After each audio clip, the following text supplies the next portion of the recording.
Beyond Lumina, Episode 5, Bright City.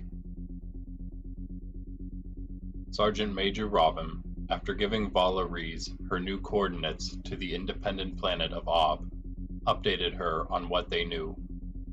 Sergeant, you're once again looking for Lieutenant Aezic Zin. We had reports that he had left Ravina with an Alliance cruiser that was thought to be missing. We found that cruiser destroyed in an asteroid field near Ravina, where there was also some sort of outpost. I felt you would have the best chance of convincing him you are innocent if you are caught keeping tabs on him. But that is what we need you to do. Follow him and this crew of his and see what they are up to. Vala didn't know what to make of the situation. I guess I'm really no good at judging someone's character, she thought.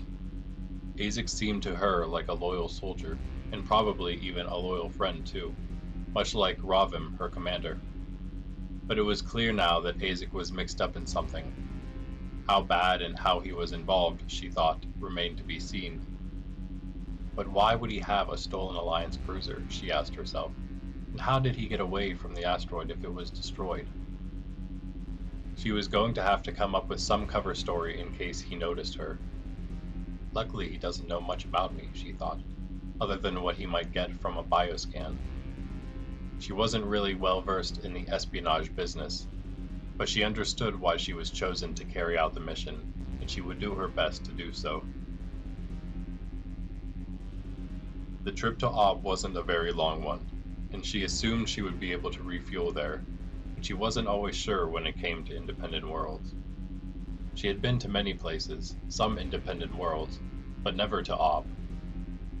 Entering the atmosphere, she sped across the lush landscape until finally spotting what looked to be a spaceport at a prominent city.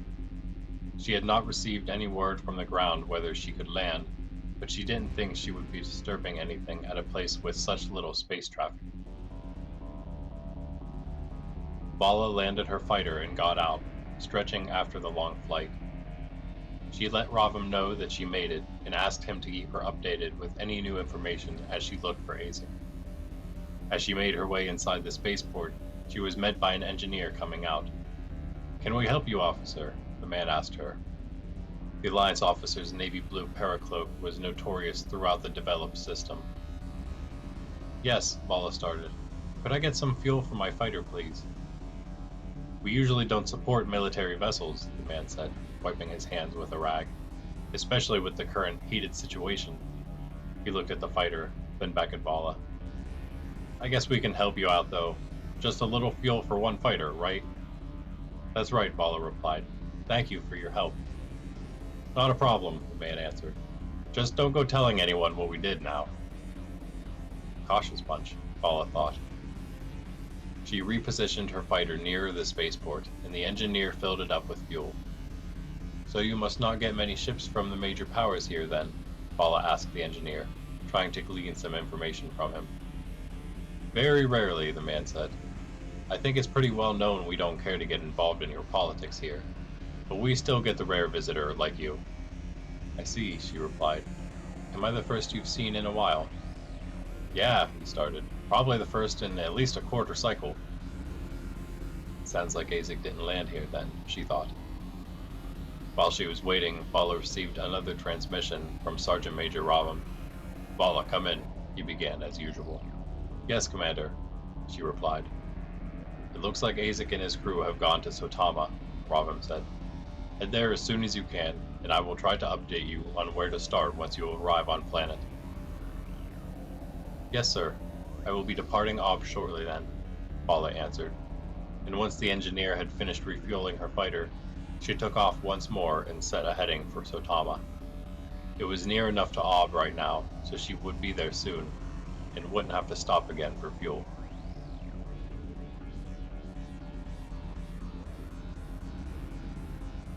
After they had destroyed the Ascendancy battleship in deep space, the Obian ship bearing Aezic and the mercenaries finally entered the atmosphere of Sotama.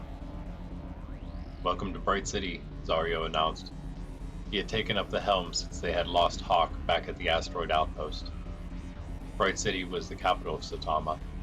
It was a city thus named because, no matter the time of the rotation, Whether Lumina was shining on it or not, one could not tell the difference.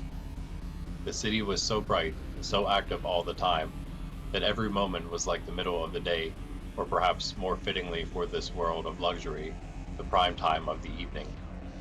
They received more than a few puzzled looks as they docked the ship from the independent world. Just as the independent worlds weren't accustomed to seeing many ships from the major powers, perhaps even more so the citizens of the major powers weren't accustomed to seeing ships from independent worlds. And this ship was nothing to look at to such a degree that it became something to look at in a place like Sotama. So much for not being noticed here, Zario said as they unboarded. Now that we are here, Aezic started, I don't see a reason for us to stick together. I'm going to the Alliance headquarters. I doubt that's where you want to be. Like I said, feel free to take the ship and get out of here. The Ascendancy is probably more concerned with me than they are with you anyway, so it would be better for you to get as far from me as possible. I suppose you're right, Zario said, but Aezic was already leaving. Aezic went to the grav bike rental shop and once more found himself a Vector. This time it was a VX7, which was only 2 models from the newest VX9. He, however, preferred it over the VX8, so it was second best in his opinion. He quickly made his way to the Alliance headquarters of Sotama in Bright City, where he would be safe from the Ascendancy and would hopefully be able to get some answers. As he entered the military wing, he was greeted with a salute by a low-ranking officer who was at a reception desk. "Greetings, Lieutenant," she said. "How can I be of service?" "Hello, Sergeant," Aezic replied. "I need to get in touch with whoever is the commanding officer here. I have a lot of urgent information to relay to High Command." "Of course," the sergeant nodded. "That would be Colonel Inferi, but I don't think he will be back here for a little while. He had to go to one of the nearby cities, Trida, and see to one of our operations there. If you don't need him in person, you can just contact him. I'm sure he will get back to you quickly." "Thanks for your help," Aezic said. "I think I will wait for him to return. When did you say he would be back?" "Check in near the end of the rotation, and I'm sure he will be here by then." "Thanks again," Aezic replied, and left the barracks. The question now, he said to himself as he walked to the grav bike, is whether to stick around here until the colonel returns, or find somewhere less conspicuous to wait. The warning Zario gave him about Ascendancy spies was continually echoing in his mind. He decided to go to a different city. There were plenty to get lost in, and wait until the end of the rotation. It would still be a while. Before he did, he sped back past the docking bay where they had landed the Obian ship, to see whether the mercenaries had left yet or not. The ship was still there.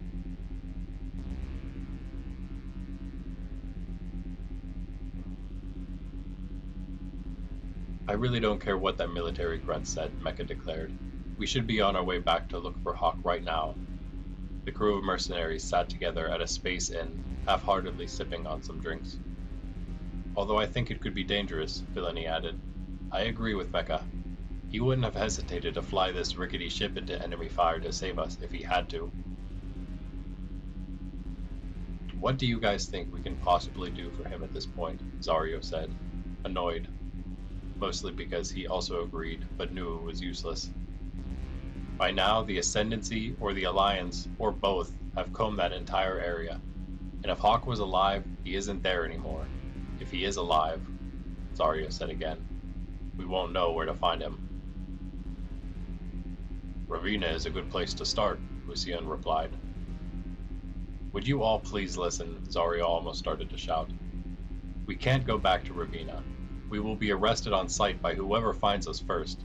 Then we have no chance at all of helping Hawk." They all sat in silence for a while. "Well, what are we doing here then?" Mecha started again. "I don't know," Zario answered, pondering. "Waiting, I guess." This clearly didn't satisfy Mecha, who got up and walked out of the space inn. Argyle followed her. Zario sighed. "It's not smart to split up right now. Go keep tabs on them, Valen."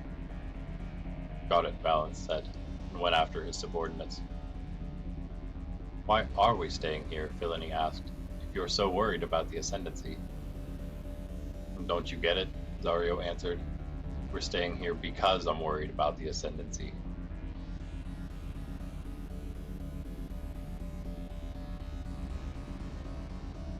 While Sotama was basically one large city, what they called cities were really different regions, which were similar to the old national regions, now mainly just used to section the planet off to make it more manageable to govern. Aezic made his way to the city of Kaufen, about a quarter of the way around the planet to the northwest of Bright City. He had been to Sotama before, so he kind of knew his way around. He knew that Kaufen would be another large city, by Sotama standards, that he could get lost in until he could meet with Colonel Inferi. It was common to see a lot of Alliance military in a place like Sotama, which was one of the most prominent worlds in the Alliance. His lieutenant stripes made him a little more noticeable, but still he wasn't too concerned. He found a space inn that seemed like it had a pretty good crowd, then slipped into one of the booths in a corner, where he could see anyone approaching. Settling in with a drink, a nearby entertainment console caught his attention, which was on a system news channel, covering all the biggest stories around Lumina. And without any ransom message or demand, the Federation is at a loss as to what has happened to the Prime Minister of Sor and what his captors want. So long has passed since he was taken that many speculate whether he is alive, especially after the assassination of the head of the Council of Tan. Aezic was shocked. The Prime Minister of Sor and the head of the Council of Tan were the two most prominent leaders of the Tansorian Federation. This is crazy, Aezic thought. I wonder if it happened before or after the Scion was destroyed. Maybe that's why the Federation attacked them. But there's no way the Alliance would do anything like this. The Federation was our ally, after all. So many questions were unanswered in Aezic's mind. He felt that he was in the middle of something way beyond his own scope of understanding. Now that he had a moment to relax again, he tried to contact his captain once more. Having still not heard back from him or anyone, all he could do was leave another message for him. This was becoming one of Aezic's biggest concerns, and something he was going to ask the Colonel about. At this point, he had been on leave for over an entire universal rotation, which was more than 2 Ravinian rotations, and he hadn't gotten a reply from anyone in that time. He was beginning to lose track of all the things that were going wrong. The attack on Ravina and the missing citizens and soldiers, the attack on the Scion by the Federation, the silence from his platoon, Ascendancy spies' attempts to capture or kill him, and his fuzzy memory and nagging headache. Now he learned that the leaders of the Tansorian Federation were being targeted. How much of it is related, Aezic wondered. He spent a while at the Space Inn until it was getting rather late, then made his way back to Bright City to speak with Colonel Inferi. Though he couldn't tell, the sky above the capital city was dark when he arrived a short time later. The same soldier was at the reception desk when he arrived back at the military wing. "Welcome back, Lieutenant," she said to Aezic. "The Colonel is in now, and I let him know that you stopped by. He's expecting you." "Thank you, Sergeant," Aezic replied and proceeded into the Colonel's office. Colonel Inferi looked up from his desk as Aezic entered. "Ah, Lieutenant Zin, I presume. Good to meet you. Sergeant Estela told me you needed to speak with me about something rather important. What can I help you with?" "Colonel," Aezic saluted his superior. "It's good to finally talk to another officer again. I feel like I've been out of contact for ages. I am from Ravina, and I went back home on leave recently. I arrived to see what the Ascendancy had just done there, and that many of the citizens had been taken hostage or fled soon after the attack. I've been searching for any information I can about what happened or where the Ravinians may have been taken. While searching, I came across a group of mercenaries working for Ascendancy soldiers who were posing as Alliance military. You need to get word to Ravina Command about a large facility they have in Animov. They have a lot of citizens there, maybe as a shield, so they need to be careful. The strangest thing, though," Aezic continued, "is that I have not been able to get in contact with my captain or any of my crew since I went on leave." The Colonel sat there, trying to digest all the information. Aezic filled him in on some more of the details, leaving out his memory loss and headaches, however, and told the Colonel that everything had been as it usually was before his squad all went on leave. Inferi finally said, "It sounds like you've been through quite a lot, Lieutenant Zin, and I will help you in any way I can. It is very strange that you haven't heard back from Captain Hadrid in all this time. I can look into these things for you, see what I can find. And I can run a search to see if your subordinate has come back here on his leave. Perhaps you can get together with him if he is." He called for Sergeant Essela at the reception desk, who promptly entered the office. "Sergeant, please show the lieutenant a place where he can stay during his time here." He addressed Aezic again. "Come back next rotation, say sometime mid-rotation, and I will hopefully have something for you." "I appreciate the help," Aezic replied, "and I won't take up any more of your time. I will see you next rotation." Sergeant Essela escorted Aezic to a nearby room, one of the many unused officers' quarters in the military wing. Aezic laid down on the bed and was immediately aware of how exhausted he was after everything. He was also glad, though, to finally have some real help. Not that he didn't appreciate what Sergeant Major Ravim and Sergeant Rees had done for him. They just seemed to know very little, especially for people stationed on Ravina. They did want to help, though, he thought. Perhaps I was a little harsh at the time. Soon he was able to doze off and had one of the more restful sleeps he had since his leave began, though it was still not very peaceful. "Man, things are getting crazy out there," a young soldier said to himself, who was standing on guard duty atop a large tower, one of many used for planetary defense from the ground. "No more alliance with the Alliance.